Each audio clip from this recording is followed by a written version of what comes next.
Where to begin when choosing timber flooring installation for your home in Liverpool? We're exploring how to choose timber flooring for your Liverpool home. There are many decisions to make, and Adnan from Temis Flooring is here to help us consider everything and work out exactly where to begin.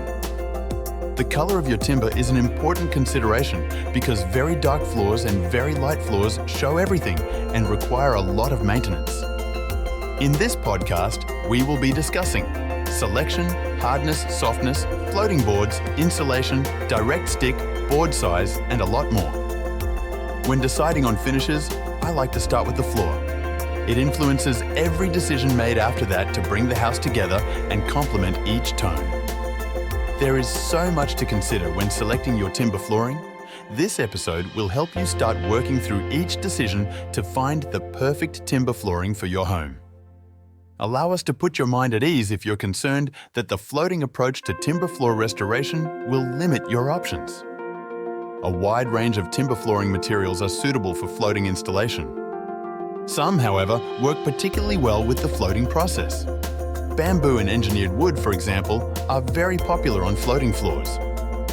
The reason for this is also straightforward.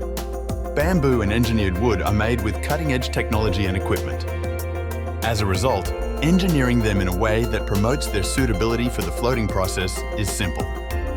Engineered and bamboo timber floorboards, for example, are frequently made with a narrow timber rail extending lengthwise along one edge and a corresponding indent along the other.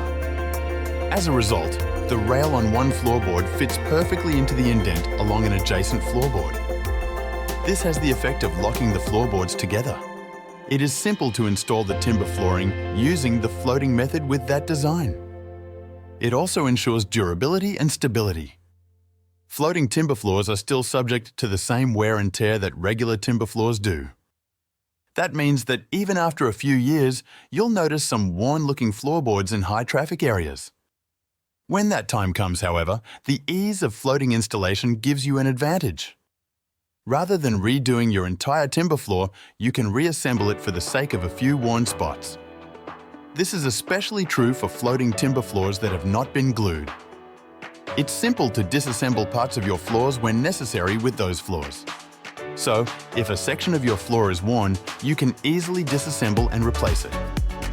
However, there is a less expensive option. Why not reconfigure your floor instead of replacing it? That is, relocate worn floorboards to inconspicuous low-traffic areas. The more lively floorboards from those areas can then be moved into the prominent high-traffic areas. This method allows you to promote even wear on your floor and get more use out of it before it needs to be restored. Flooring experts. They will walk you through the various options available to you, as well as the costs associated with each. Contact Temis Flooring in Liverpool today for all your flooring requirements.